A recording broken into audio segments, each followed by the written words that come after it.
You know how people say, what goes around comes around? Yeah. Turns out it comes around wearing heels, holding a promotion letter with your name on it, and the power to completely dismantle your life. Let me rewind 6 months.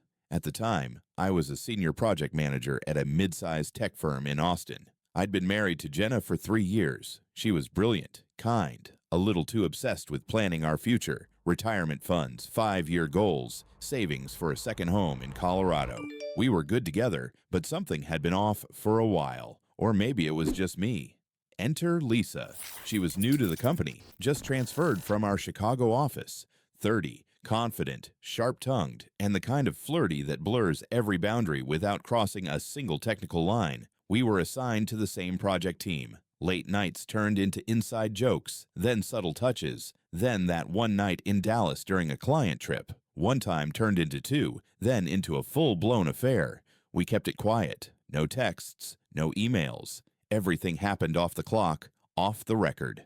I knew it was wrong, but I convinced myself Jenna and I were already drifting apart, that I was just waking up to what I really wanted. 3 months in, Jenna confronted me. She'd found a hotel receipt in my backpack. I lied, badly. She didn't yell, didn't cry. She just stared at me like I was a stranger sitting in our kitchen. The next morning, she was gone. No note, no dramatic goodbye. She took her stuff, left her ring on the nightstand, and vanished. I called, texted, nothing. A lawyer contacted me a week later. She filed for divorce, no contest, said she didn't want anything except her own clean break. I didn't even get to explain. It was brutal, but in my head, I told myself maybe it was for the best. Maybe now I could move on, start fresh with Lisa, who by then was already planning a weekend getaway for us. Then came the merger. 2 months after Jenna left, our company announced we were being acquired by a national tech giant. There was a full restructuring, new leadership, new org chart, new everything. Most people were freaking out about job security. I was fine. I had a good track record, solid numbers. I wasn't worried. Until that Monday morning. Our VP called a mandatory meeting to introduce the new regional director who'd be overseeing all department heads. This person would be directly managing my boss and would eventually approve my promotion to director, which I'd been working toward for nearly 2 years. Everyone shuffled into the conference room. I had my coffee in hand, trying to remember if I shaved that morning. The VP cleared his throat, smiling like this was some game-changing announcement, and then she walked in.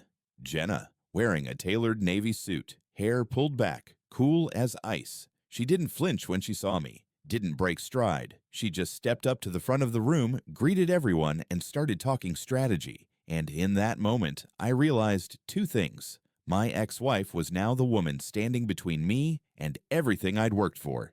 She absolutely knew it. If there was a hell made specifically for cheaters, I had just checked into the executive suite. Jenna didn't acknowledge me once during that meeting, not even a flicker of recognition. She laid out her goals, her expectations, her restructuring timeline, and then dismissed us like she hadn't just dropped a nuke on my life. Everyone filed out buzzing. She's impressive, total boss. Wonder what her background is. I knew her background. I knew the exact moment she started drinking oat milk and when she decided to stop biting her nails. I knew how she used to leave little notes in my lunchbox during our first year of marriage. And now, here she was, acting like I was just another cog in her machine. That afternoon, I got called into a one-on-one with her. I walked into her new corner office, and she didn't even look up from her screen, just gestured toward the chair in front of her desk. "Close the door, please." I did. Silence. She finally looked up. Her eyes were unreadable. Not angry, not sad, just sharp. Focused. "I assume you're aware of our new reporting structure," she said. "I am." "Good. That means you understand that I'm now responsible for your quarterly reviews, promotion approvals, and team assignments." I nodded. "Yes. Let's keep things professional." I sat there, still stunned. "Jenna, can we just—" She raised a hand. "Stop. We're not doing that. I just want to talk. About everything." She leaned back, folding her arms.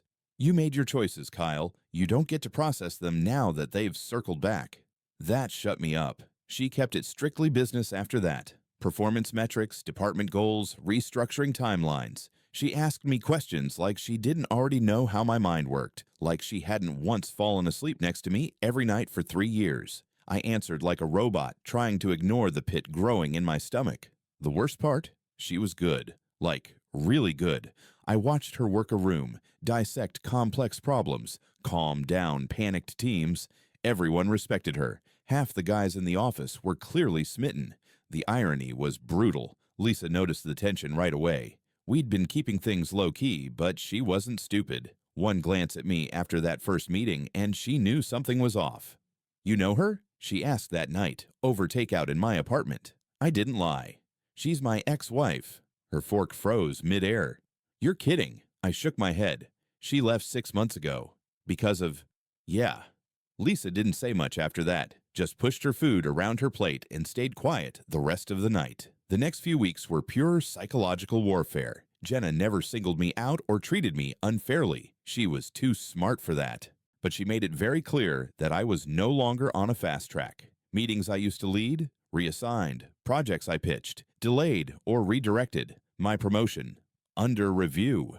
Meanwhile, she elevated 2 junior managers I'd trained myself. She was building her own team, and I wasn't on it. I started unraveling. My confidence slipped. I second-guessed every email, every decision. Lisa tried to be supportive, but even that got strained. She got a new assignment that took her off my team, and suddenly we weren't having dinner as often. The buzz between us started fading, and that's when it hit me. I hadn't just cheated on my wife. I'd burned down the only version of my life where I was actually respected and loved. Now I was reporting to the woman I betrayed, and she was in complete control of my career, my stability, my entire future, and she knew exactly what she was doing. I started arriving at work early, earlier than Jenna, earlier than anyone, not because I was trying to impress her, those days were long gone, but because the silence was the only part of the day that didn't feel like it was caving in. I'd sit at my desk with black coffee and stare at my calendar, wondering which meeting would be the one where she finally pushed me out.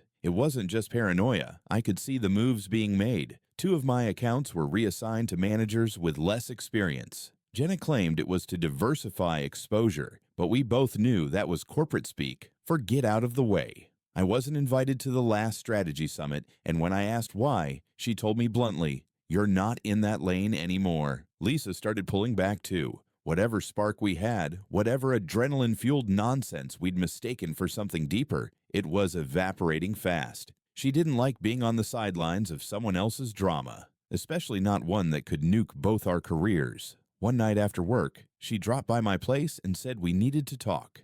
"I'm transferring to the Denver office," she told me, standing in the doorway with her coat still on. "What? When?" "Next month. I asked for it." I looked at her stunned. "This is about Jenna?"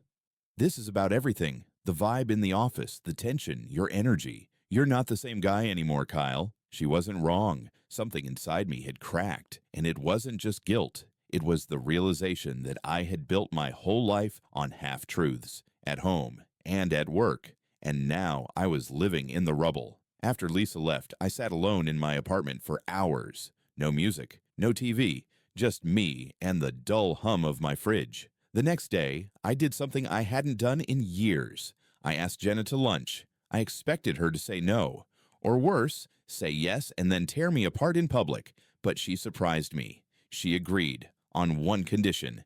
"It's not a reconciliation, Kyle. Don't mistake it for anything other than what it is." "Understood," I said. We met at a little cafe 2 blocks from the office. I was there first, nervously tapping the table, practicing all the things I thought I needed to say. She walked in 5 minutes late, ordered a coffee, and sat down like she was clocking into another meeting. "Say what you need to say," she said, not unkindly. I swallowed. "You were right. About everything. About me." She tilted her head. "That's new. I kept telling myself I wasn't happy, that you were too focused on the future and not enough on us. But the truth is, I was scared. You were growing, and I wasn't. I felt small next to you." "You didn't have to betray me to feel bigger," she said quietly. "I know." We sat in silence. Not hostile, just heavy. Then she said something I didn't expect. "I didn't come back to destroy you, Kyle." I blinked. "Could have fooled me." She smirked, just a little. "If I wanted to destroy you, you wouldn't still have a desk." "Then what is this? What are you doing?" I'm reminding you that actions have consequences, that what you do to someone doesn't disappear just because you walk away from it. And maybe I needed you to sit in that feeling for once." I nodded slowly. "So what now?" She finished her coffee and stood up. "Now, we keep working. Like professionals. But you don't get any favors. Not from me." I watched her walk out, back straight, head high, and I realized that the most painful part of this whole mess wasn't losing her love. It was earning her indifference. I spent the next few weeks doing the only thing I could. I shut up and did the work. No more backroom politics, no more angling for promotions, no more half-hearted attempts to charm my way into meetings I used to lead. I became the guy who showed up, did his job, and went home. I knew people were talking, whispers about what happened between me and Jenna, rumors about Lisa leaving, speculation about my fall from grace. Let them talk. The noise didn't matter anymore. The only thing that did was figuring out who I was without the ego, without the ambition, without the armor. And honestly, I kind of liked the silence.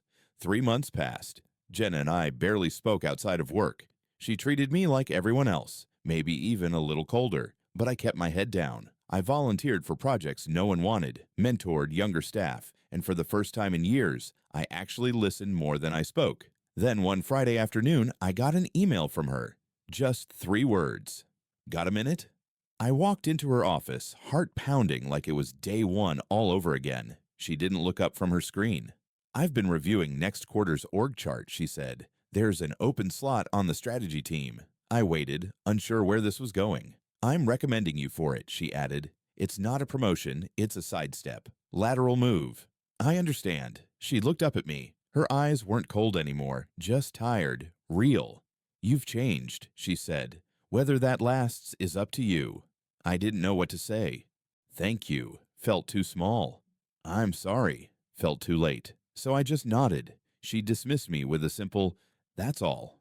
As I left her office, I realized something I hadn't been ready to face until that moment. This wasn't about winning her back. That ship had sailed. This was about rebuilding what I broke in myself and learning how to live with the version of me I had to become to survive it. Jenna didn't destroy me. She didn't have to. She just held up a mirror and let me see exactly what I'd done. And now, I live with that every single day. But maybe that's what growth really looks like. Not some triumphant comeback, not a promotion, not a new relationship that magically heals old wounds. Just a guy learning how to sit with himself and, finally, learning how not to run.